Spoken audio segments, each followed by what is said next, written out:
은혜와 진리가 충만하신 거룩하신 주 하나님, 주님의 크신 사랑과 은혜에 감사드립니다. 이렇게 저희들 주중 넷째 날 함께 모여서 하나님 말씀을 배우고 또 우리 마음속에 있는 것들을 쏟아 주님께 기도할 수 있는 이 복된 집회로 인도해 주심으로 감사를 드립니다. 이렇게 저희들에게 은혜의 영과 감격의 영을 부어주셔서 저희들 모두가 성령님의 인도하심 가운데 하나님의 뜻대로 기도하는 자 되기를 원합니다. 저희들 모두가 이 말씀의 사람이 되기 원합니다. 저희들 모두가 이 기도의 사람 되기를 원합니다. 이 시간 저희들 하나님 말씀을 또 들을 때에도 주님이 약속하신 대로 모든 진리 가운데 인도하여 주시고 기록된 말씀을 통해서 우리의 구원자이신 예수 그리스도를 더욱더 깊이 아는 그런 복된 시간 되기를 간절히 원합니다. 주님, 이 자리를 사모하지만 여러 가지 환경과 상황에 막혀서 함께하지 못한 시간을 기억하여 주시고 그들의 마음이 항상 주님께로 향할 수 있도록 주님의 말씀에 서 있을 수 있도록 주께서 은혜 베풀어 주시길 믿고 의탁드립니다. 오직 이 시간을 통해서 하나님께서 홀로 영광을 얻으시고 저희들 모두가 이 말씀이 굳건히 세워지는 복된 시간으로 붙들어 역사해 주시옵소서 믿고 의탁드립니다. 존귀하신 예수님의 이름으로 기도드렸습니다. 아멘. 예, 우리 출애굽기 4장입니다. 출애굽기 4장.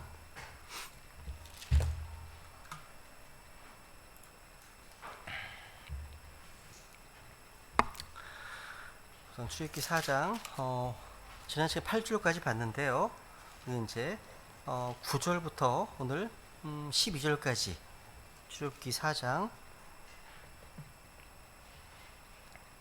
9절부터 우리 12절까지 한번 같이 읽겠습니다. 네, 시작. 그들이 만일 이 두 표적도 믿지 아니하며 내 목소리에 귀를 기울이지 아니하거든 너는 강물을 취해 마른 땅에 부으라. 네가 강에서 취하는 물이 마른 땅에서 피가 되리라 하시니라.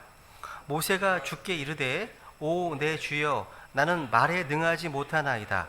지금까지도 그러하였고 주께서 주의 종에게 말씀하신 이후에도 그러하오니 나는 말이 느리고 혀가 둔하나이다 하매 주께서 그에게 이르시되 누가 사람의 입을 만들었느냐 누가 말 못하는 자나 귀 먹은 자나 보는 자나 눈먼 자를 만드느냐 나 주가 아니냐 그러므로 이제 가라 내가 네 입과 함께하여 내가 말할 것을 내게 가르치리라 하시니 됐습니다. 출애굽기 이제 4장 이제 앞부분에서 주님께서는 모세에게 두 가지 표적을 주셨습니다. 그리고 주님께서 지금까지 모세에게 여러 번에 걸쳐서 믿음의 확신을 이제 주셨습니다. 3장 옆에 16절에 보시면 이제 16절 3장 옆에 잠깐만요. 18절 보시면 그들이 내 음성에 귀를 기울이라 말씀하고 있죠, 그죠? 주님 말씀하신 거예요.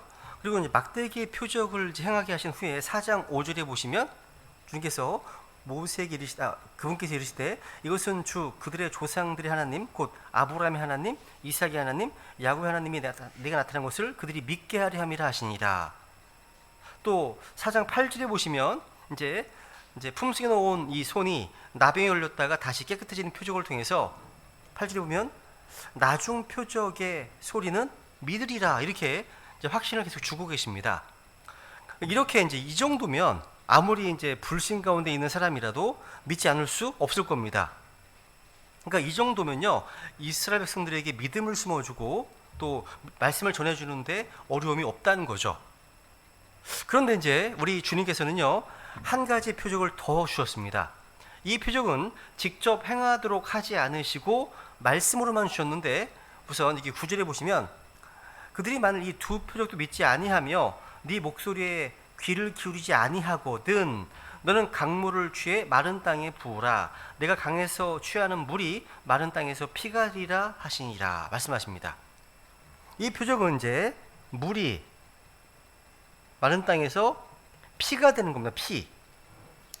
이건 이제 심판과 연관되어 있습니다. 심판과 연관되어 있습니다. 이 표적의 대상이 뭐죠? 대상은 여기 구절에 보면 강물입니다. 강물. 강입니다. 어떤 강이죠? 나일강이죠, 당연히. 나일강입니다. 이집트 사람들에게 있어서 나일강은요, 두려움과 사랑의 대상이었습니다. 왜냐하면 이 나일강은요, 생명의 젖줄이었거든요. 그래서 이 나일강이 마른다는 것, 이들에게 죽음을 의미하는 것이었습니다. 그래서 이들은 나일강을 신으로 섬겼습니다.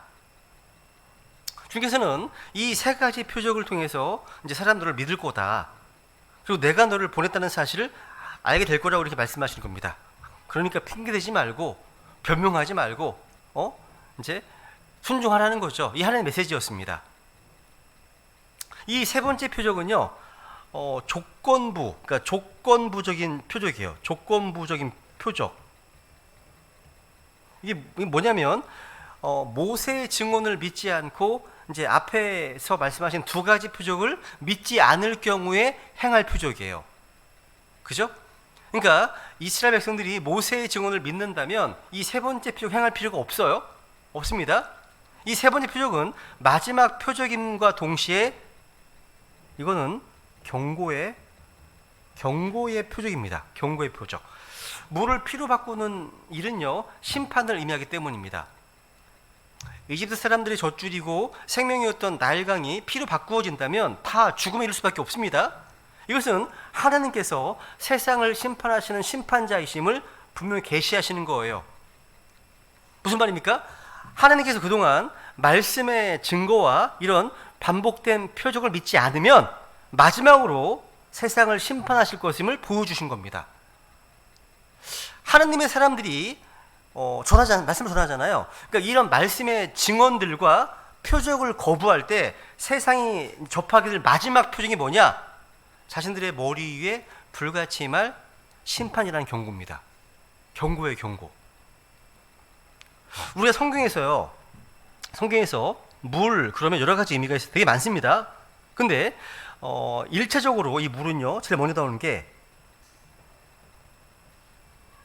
육체적 생명을 가리킵니다. 많이 말씀드렸습니다. 그죠?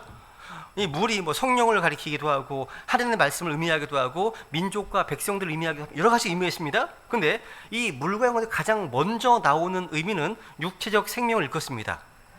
물이 육체적 생명의 근원이기 때문이에요. 그래서 여러분 잘 아시는 창세기 1장 20절에 보시면 생명이라는 단어가 제일 처음 나오는데 어디서 나옵니까? 물에서입니다. 물은 생명을 내라 말씀하시죠.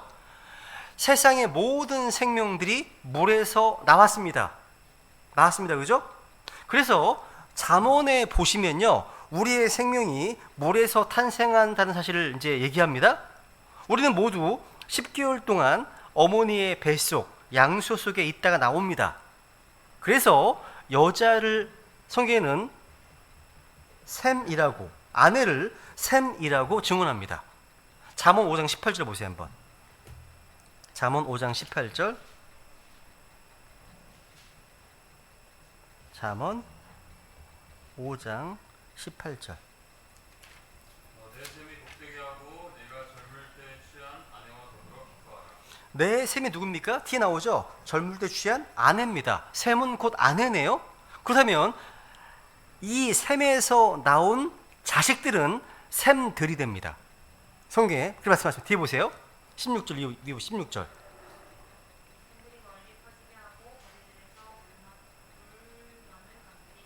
야, 내 셈들이 자식들을 말하는 겁니다.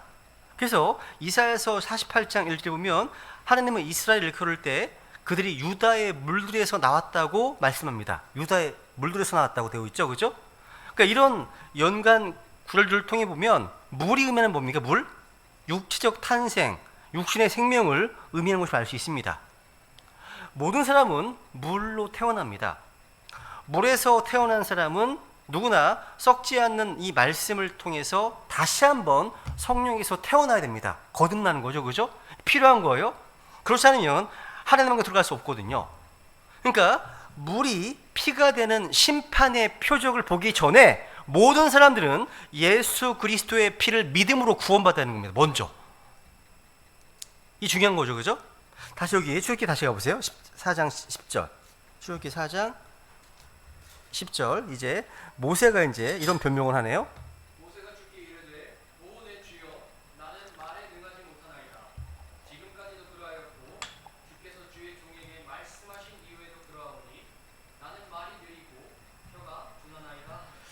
모세가 안 바뀌어요. 진짜 안 바뀌어요. 그러니까 우리도 마찬가지입니다.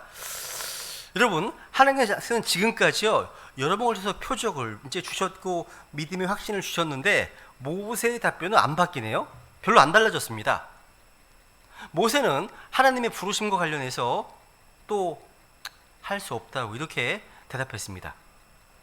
여러분 생각해 보세요. 모세는요 지금까지 그 전에 뭐 아브라함이나 뭐 요비, 노아나 셈이나 이런 사람과 비교했을 때요 그 전에 누구도 결국 누리지 못했던 주님과의 생생한 대화를 나누었습니다.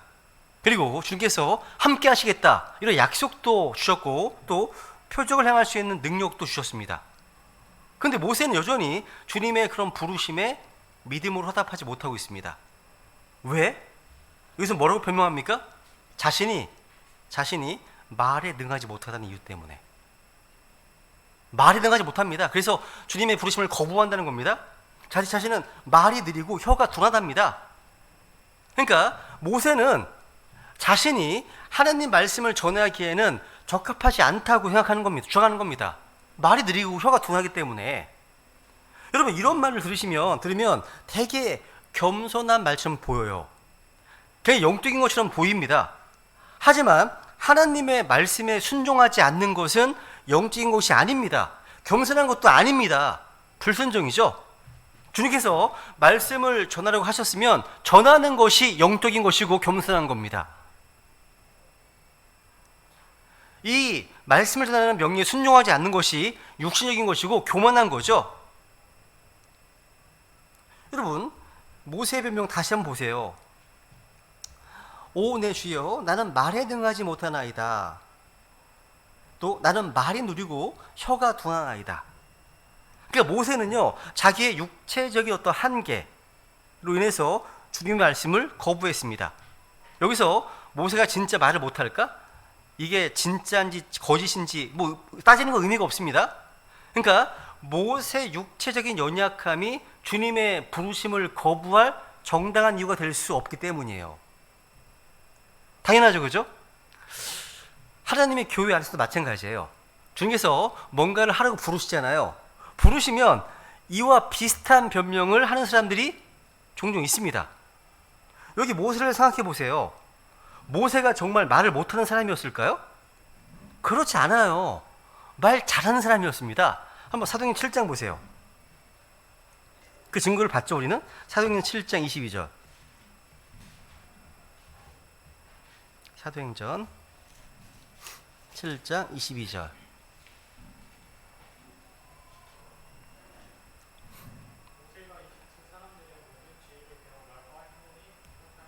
야, 말과 행동이 강력했답니다. mighty. 능력이 있었던 겁니다.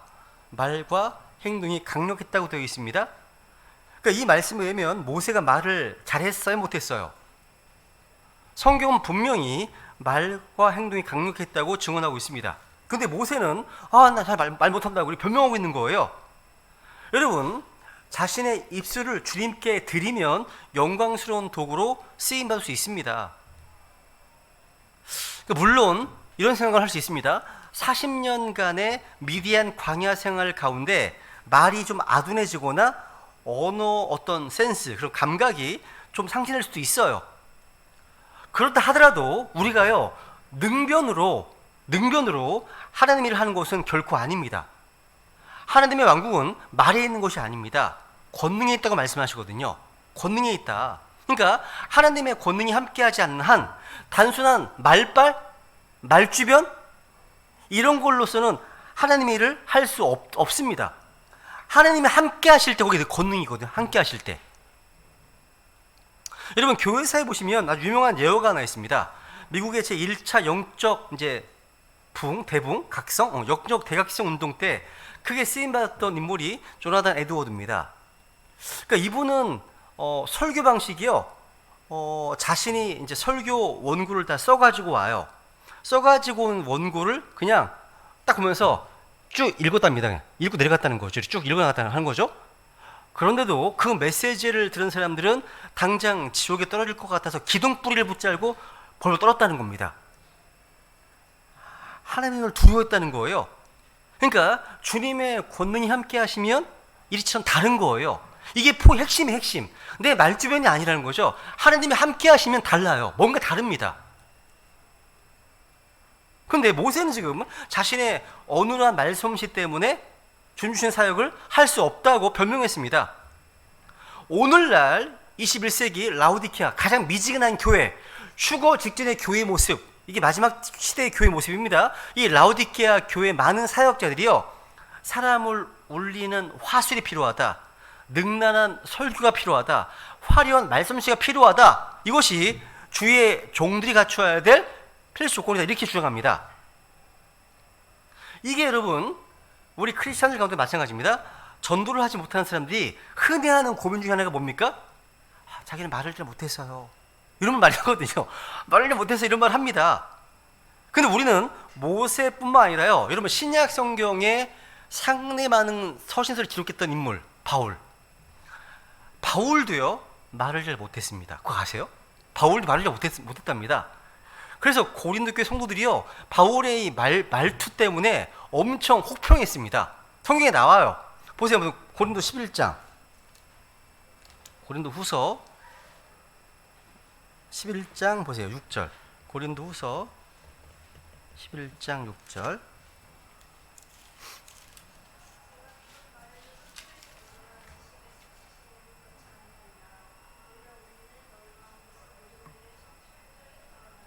야, 바울이 그럽니다. 내가 말에는 서투를지 모른다. 얘기합니다. 말이 서투답니다. 루드. 그러니까 바울은요 말에 약점이 있었다는 거죠. 야, 그래서 여기 앞에 10장 옆에 보세요. 옆에 10장 10절 고린도 교회 성도들이 이렇게 얘기를 합니다. 10장 10절.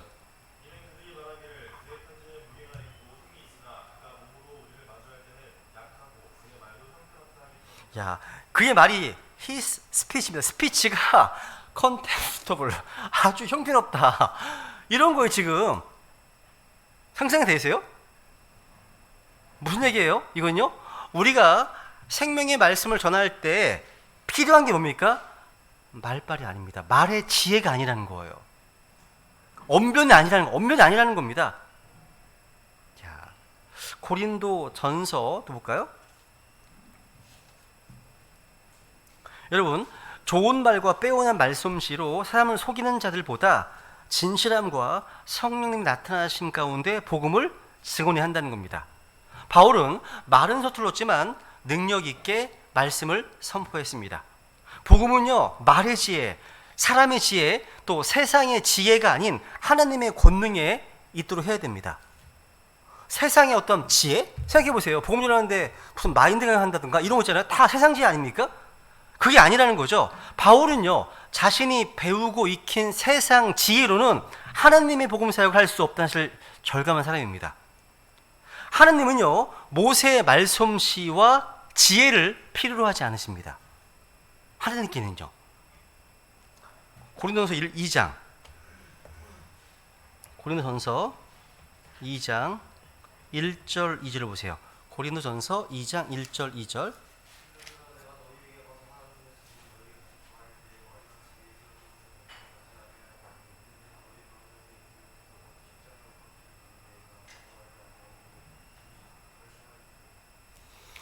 와, 여기 보시면요, 1절 보시면 바울이 고백합니다.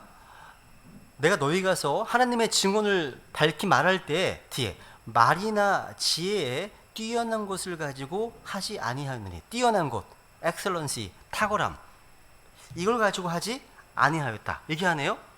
여러분, 육체의 지혜, 뭐 세상의 지혜, 뭐 좋은 말, 빼어난 말솜씨, 이것이요 이상하게 성경에서는요 부정적으로 언급하고 있습니다. 여러분, 바울은 복음을 전할 때 말이나 지혜에 뛰어난 것으로 하지 않았습니다. 근데 여러분 생각해 보세요. 바울이 어떤 사람이었습니까? 지식이나 지혜가 모자란 사람이 아닙니다. 바울은요, 당대 어떤 사람보다 탁월한 지식의 소유자였습니다. 바울은요, 율법에 정통한 바리새인이었고 가말리엘 문화에서 수학한 사람입니다. 히브리인이면서도 로마의 시민권자였습니다. 그리고 여러 가지 언어를 말할 줄 아는 사람이었습니다. 몇 개국 하는 사람이었습니다. 이런 사람이었어요. 그래서 바울 스스로도요, 내가 다른 어떤 사도보다 뒤치지 않는다. 육체를 신뢰할 만한 것으로 친다면 자기가 더욱 많다. 이렇게 고백합니다. 그럼에도 불구하고 바울은요, 그런 모든 것들을 D-U-N-G, 똥으로 배설물로 여겼다고 되어 있습니다. 사도행전 17장에 보시면요, 그리스 아테네에서 이제 하나님 말씀을 이제 전하고 있습니다. 바울이요. 전하는데 거기 있는 사람들이 이 바울을 이렇게 표현합니다. 또 말을 진짜 못했나 봐요. 잘. 사도행전 17장 18절. 사도행전 17장 18절.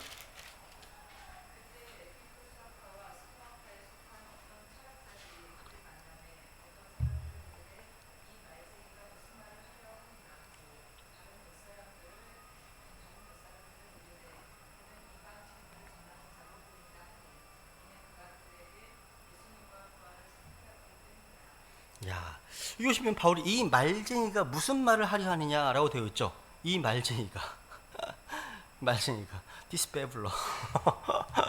야, 여러분, 말이나 지혜에 뛰어난 것은 복음 선포와 상관이 없습니다. 상관이 없어요. 그래서 아까 안 읽고 넘어갔네요. 한번 찾아보죠. 고린도서 2장 4절 보세요. 2장 4절. 고린도서 2장 4절.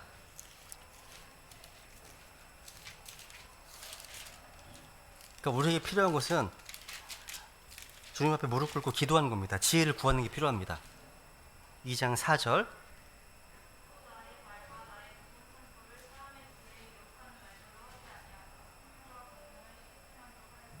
와, 바울의 복음 선포는요, 사람의 지혜에 유혹하는 말들로 하지 아니하였다.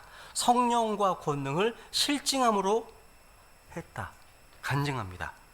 여러분, 사람의 지혜에 유혹하는 말들은요, 정치인들이 인기를 얻고 표를 얻기 위해서 하는 말이에요. 또 종교인들이 사람들 흑세 문민하기 위해서 하는 말입니다. 오늘날 메인스트림 주류 언론들이 떠버리는 말들이 다 사람의 지혜에 유혹하는 말들입니다. 그런데 오늘날 라우디게아 교회의 사역자들이 이런 말들을 동원해서 전도를 한다면 그 사람은 사람들의 마음을 하나님께로 또 이 진리의 말씀으로 이끄는 사람들이 아니라 자신에게 집중하게 하는 겁니다. 말을 너무 유창하게 잘하잖아요.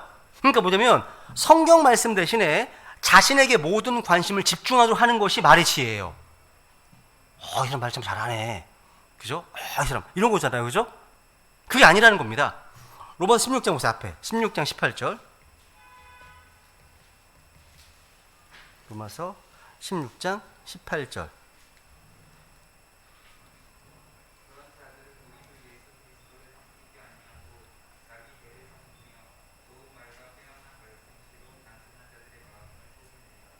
야, 좋은 말과 빼어난 말솜씨로 속인다고 되어 있네요. 그죠?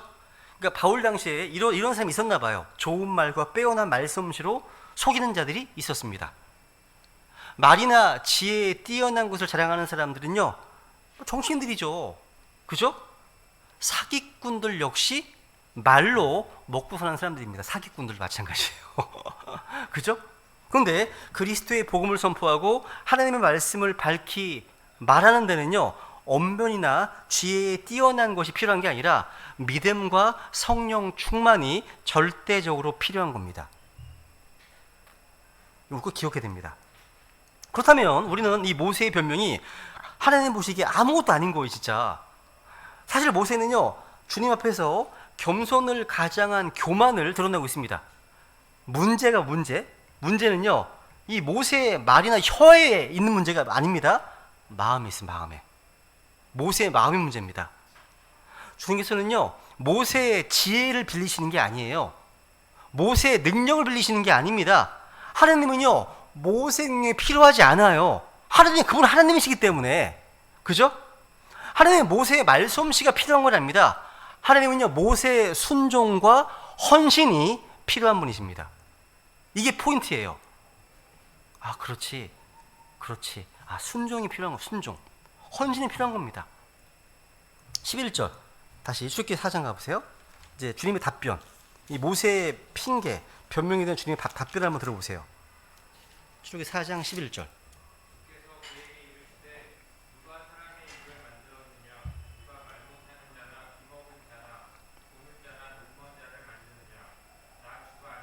와, 분명히 맞습니다.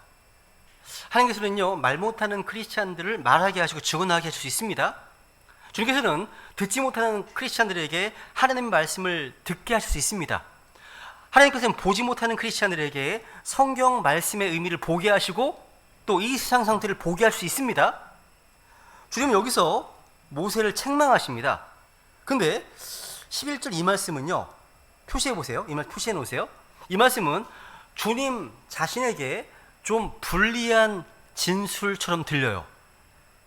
주님 자신에게. 주님께서 사람의 입을 만드신 것 사실입니다.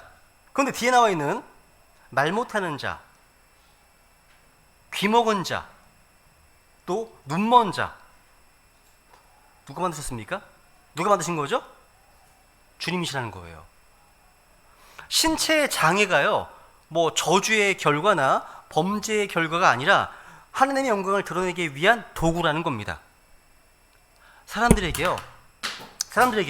너무나 받아들이기 힘든 일이겠지만 선천적 장애자는요, 주님께서 어머니 태 모태에서부터 그렇게 만드셨다는 거예요. 요한복음 9장에 보세요. 요한복음 9장. 이게 사실 말하기가 참 쉬운 문제는 아니에요, 이게요. 요한복음 9장 1절 2절. 날 때부터 소경된 자를 두고 주님께 이렇게 물었으면 제자들이 묻잖아요. 9장 1절 2절. 네.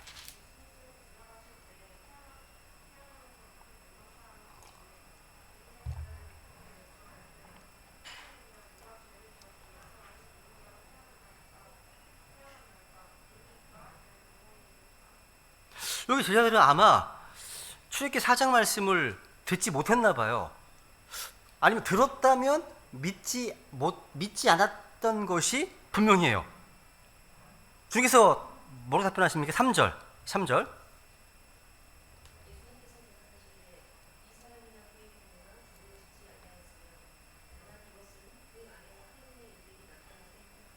와, 물론 우리가 예전에 공부했었죠, 그죠? 죄의 결과로 병이 올 수 있습니다. 또 죄의 결과로 신체 장애가 올 수 있어요. 성경에 나옵니다. 또 성경은요, 마귀의 역사로 벙어리가 될 수도 있고 귀머거리가 될 수도 있음을 말해줍니다. 그게 나옵니다. 그런데 이 모든 것들은 다 하나님의 일들이 나타나고자 하시는 주님의 뜻이라는 겁니다. 그러니까 이것은요, 우리 같은 정상인 사람들이 쉽게 말할 수 있을지 몰라도 선천적 장애를 가진 당사자들이 좀 받아들이기에는 결코 쉽지 않은 말입니다. 그런데 출애굽기 4장에 보시면 주님께서 벙어리로 만드시고 귀먹은 자, 눈먼 자를 만드셨다는 것은요, 주님이 친히 직접 하신 말씀이에요. 기억하셔야 돼요, 이 말씀을.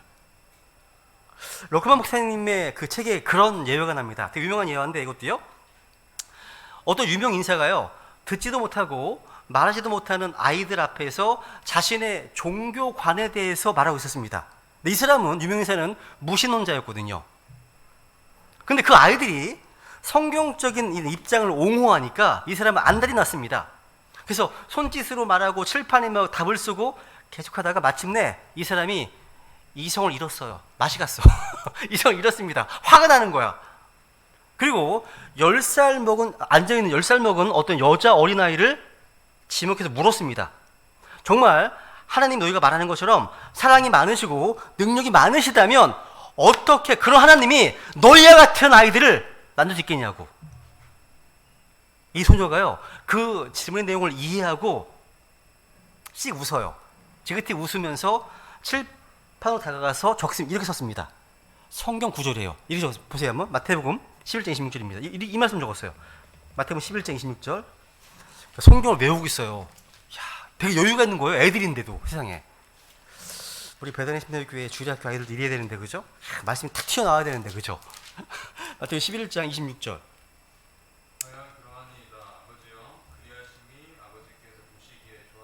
이걸 적었어요.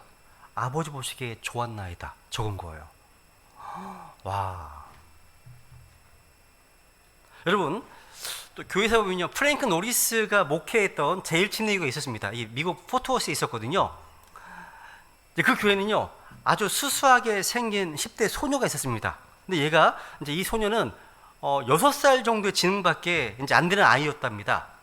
이 소녀는요, 프랭크 노리스 이 목사님이 복음 설교한 후에 초청 시간만 되면 여기저기 막 걸어다녀요. 애가요. 목회자가 초청하고 있을 때 이 소녀는요, 의자 사이를 돌아다니면서 처음 온 남자, 처음 온 여자가 있으면 그 옆에 가서 몇 분간 서 있습니다. 서 있어요. 그러고 나서 팔을 잡아 끌고서 눈물을 흘리면서 호소합니다. 예수님 믿지 않으면 지옥에 갑니다. 지옥에 가게 됩니다. 막 울어요, 아이가요. 불쌍해서.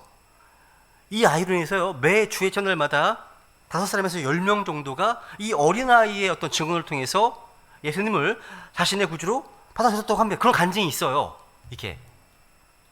자, 다시 출애굽기 4장 다시 가보세요. 11절. 4장 11절. 같이 읽습니다. 한번 이번에 시작. 주께서 그에게 이르시되 누가 사람의 입을 만들었느냐? 누가 말 못하는 자나 귀 먹은 자나 보는 자나 눈먼 자를 만드느냐? 나 주가 아니냐? 모세의 핑계에 대한 주님의 답변이잖아요. 모세가 진짜 말에 능하지 않았다 하더라도 주님께서는 이미 그 사실을 알고 계십니다. 당연하죠? 주님께서는 모세 육체의 연약함에도 불구하고 그를 사용하시기로 결정하셨습니다. 모세는요, 자기의 무능함을 창조주에게 고할 필요가 없어요. 창조주께서는요, 모세가 말하기도 전에 다 알고 계시기 때문에. 아시잖아요. 하나님께서는 그런 정보가 부족해서 모세를 지명하신 것이 아니었어요. 모세의 입을 만드신 분은 하나님이시거든요. 그러니까 말하는 능력에 대해서는 모세가 걱정할 필요가 전혀 없었습니다. 모세는 그저 주님의 말씀을 선포하기만 하면 되는 것이었다는 거죠. 하나님께서는요, 무능하고 연약하고 능력이 없는 사람도 능히 사용할 수 있으십니다. 내어드리면요. 모든 사람은 다 죄인입니다. 다 부족합니다. 다 부족한 존재잖아요. 하지만 하나님은 완벽하신 분이십니다. 우리의 부족함은요, 우리의 능력을 제한할지는 몰라도 하나님의 능력을 제한하지 못합니다. 우리의 부족함은요, 우리가 일하는 데는 방해가 될지 몰라도 하나님 일하시는 데는요, 아무런 방해가 되지 않습니다. 하나님은요, 전능하신 창조주십니다. 우리 육신의 한계와 부족함은 주님께서 다 책임지시거든요. 야,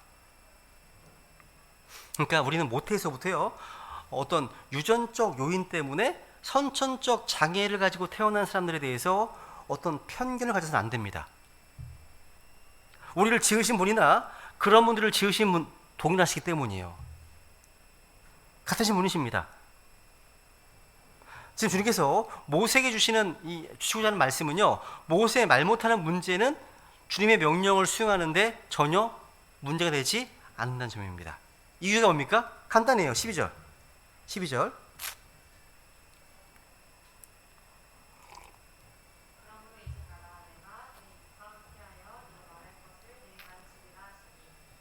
와, 그러므로 이제 가라. 내가 네 입과 함께하여 내가 말할 것을 네게 가르치리라 하시니 되어 있네요. 와, 여러분, 주님께서는요, 명령과 함께 그 명령을 수행할 힘을 주시고요, 동시에 그것을 수행할 수 있도록 함께 하십니다. 잘 보세요. 여기서 보세요. 주님께서 모세를 부르셨잖아요. 근데 주님께서 모세에게요, 웅변술 가르치지 않으셨습니다. 모세에게 주님께서 수사학 가르치지 않으셨습니다. 어떤 신학교에는요, 설교학 시간이 되면 교수들은 발성법을 가르치고 어떻게 말해야 하는지를 가르치기도 합니다. 그런데 우리 주님께서는요, 모세에게 how to speak, 어떻게 말해야 될지를 가르치신 게 아니라 what thou shalt say, 그러니까 뭘 말해야 될지를 가르치셨습니다. 이게 중요해요. 그러니까 우리의 관심도 마찬가지가 됩니다. 어떻게 말하는 거에 앞서서 무엇을 말해야 하는가가 중요합니다. 먼저. 여러분, 우리는 뭘 말해야 됩니까? 진리를 말해야 됩니다. 진리를요. 여러분, 제 교회에서 자주 인용하는데 교회사의 D.L. 무디, 초등학교도 안 나오신 분이에요. 그런데 100만 명 이상을 구령했어요, 이 사람이요. 근데 D.L. 무디는 설교할 때 이 말을 너무나 자주 틀렸습니다. 듣는 사람이 민망할 정도였다고 합니다. 보통 한 번 설교할 때 200번 정도의 이상 실수한다고 합니다. 말 실수를요. 근데 무디는 해야 할 말을 했기 때문에 주님께서는 계속해서 무디를 사용하셨고 축복하셨습니다. 무디는 진리를 말했습니다. 우리 또한 진리를 말해야 됩니다. 진리를 말해야 됩니다. 두 줄 보겠습니다. 잠언 8장 7절. 잠언 8장 7절.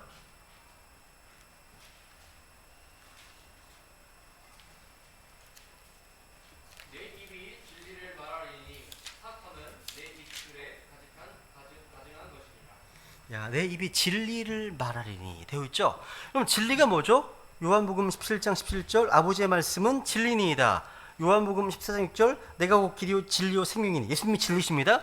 요한 1서 5장 6절에 보시면 성령은 곧 진리시다 말씀하시네요. 그죠? 에베소서 4장 25절 보세요. 에베소서 4장 25절. 우리가 교회에서 성도들과 어떤 얘기를 해야 됩니까? 진리입니다. 에베소서 4장 25절.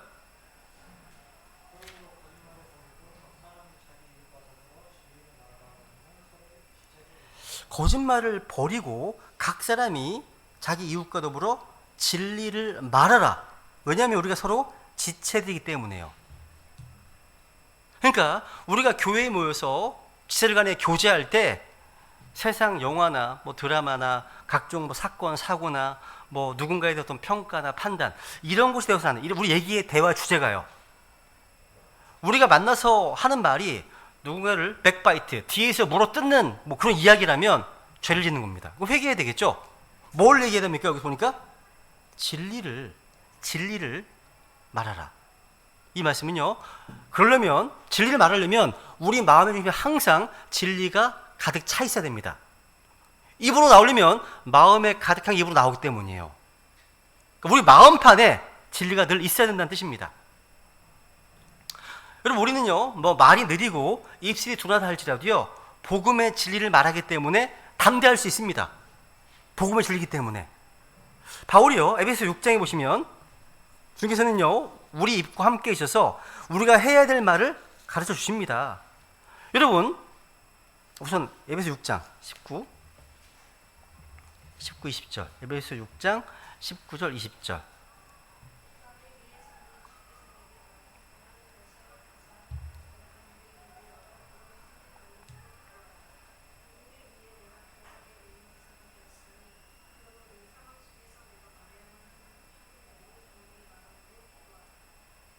와, 담대하게 복음의 신비를 알리게 하옵소서.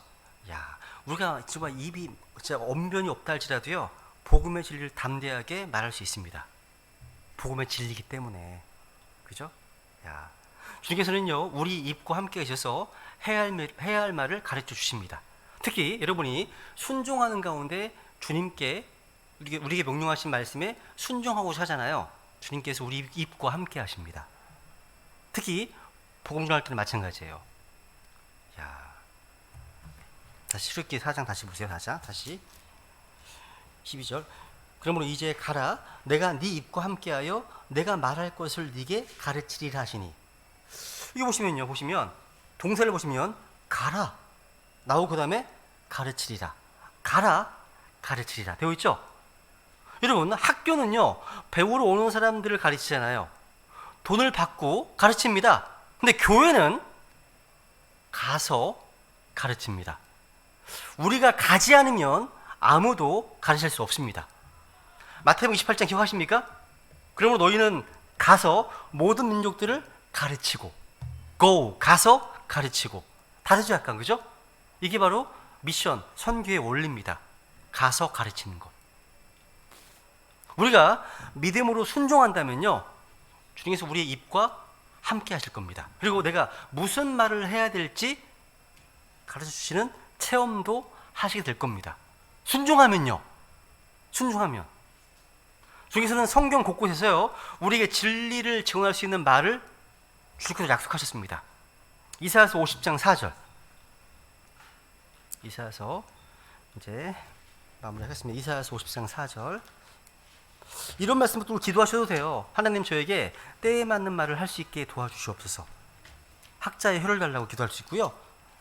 하나님의 모든 말씀이 우리 기도 제목일 수 있습니다. 이사야서 50장 4절.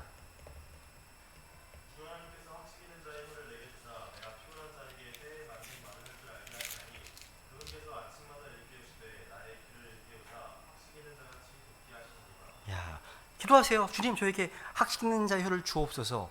때에 맞는 말을 할 줄 알게 지혜를 주옵소서. 이런 기도할 수 있습니다. 해야 됩니다, 우리. 그죠? 야, 예레미야 대언자도요, 말을 잘 못했습니다. 근데 예레미야 1장 9절에 보시면 주님께서 예레미야 입에 주님의 말씀을 주셨습니다. 그래서 그 말씀을 선포하는 거예요. 간단하지 않아요, 원리가? 그죠? 그러니까 우리는 뭐 하면 돼요? 순종하면 되는 거예요. 그 주님 명령에. 에스겔 역시 마찬가지입니다. 에스겔 33장 볼까요? 22절. 에스겔서 33장 22절.